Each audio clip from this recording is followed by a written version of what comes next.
CAA यानी नागरिकता संशोधन कानून लागू होने के बाद केंद्रीय गृह मंत्री अमित शाह ने इस पर खुलकर बात की। उन्होंने साफ कर दिया है कि कानून मुस्लिम विरोधी नहीं है। साथ ही उन्होंने वायनाड सांसद और कांग्रेस के पूर्व राष्ट्रीय अध्यक्ष राहुल गांधी से भी CAA के विरोध की वजह बताने की अपील की है। कांग्रेस ने CAA पर जमकर सवाल उठाए थे।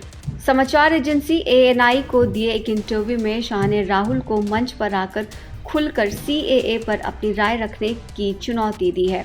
उनका कहना है कि आपसे इस मुद्दे पर विस्तार से राहुल गांधी का इंटरव्यू करने और आम जनता को CAA के विरोध की वजह समझाने का अनुरोध करता हूं। राजनीति में आपकी ये जिम्मेदारी होती है कि अपने फैसलों पर स्पष्टीकरण दें।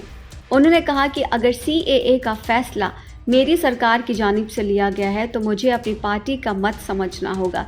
इसी तरह राहुल गांधी को भी समझाना चाहिए कि वो इस कानून का विरोध क्यों कर रहे हैं। कांग्रेस के वरिष्ठ नेता जयराम रमेश कानून को लागू करने की टाइमिंग पर सवाल उठा चुके हैं। साथ ही उन्होंने इल्ज़ाम लगाए थे कि ये विवादित कानून है क्योंकि नागरिकता कभी धर्म के आधार पर नहीं रही है। इस पर शाह ने कहा था कि राहुल गांधी, ममता या केजरीवाल समेत सभी विपक्षी दल झूठ की राजनीति कर रहे हैं। ऐसे में टाइमिंग का सवाल ही नहीं उठता। भाजपा ने साल 2019 के घोषणा पत्र में साफ कर दिया था कि वो CAA लेकर आएंगे और शरणार्थियों को भारतीय नागरिकता देंगे। भाजपा का एजेंडा साफ है और उस वादे के तहत 2019 में बिल दोनों सदनों में पास हुआ। कोविड के चलते इसमें देरी हुई थी। चुनाव में जनादेश मिलने से पहले ही भाजपा का एजेंडा साफ था। आगे गृह मंत्री ने यह भी कहा कि नियम अब एक औपचारिकता है। टाइमिंग राजनीतिक फायदा या नुकसान का कोई सवाल ही नहीं है।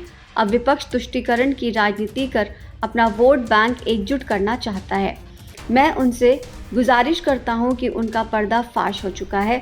CAA पूरे देश के लिए कानून है और 4 सालों में मैंने 41 बार दोहराया है कि ये हकीकत बनेगा।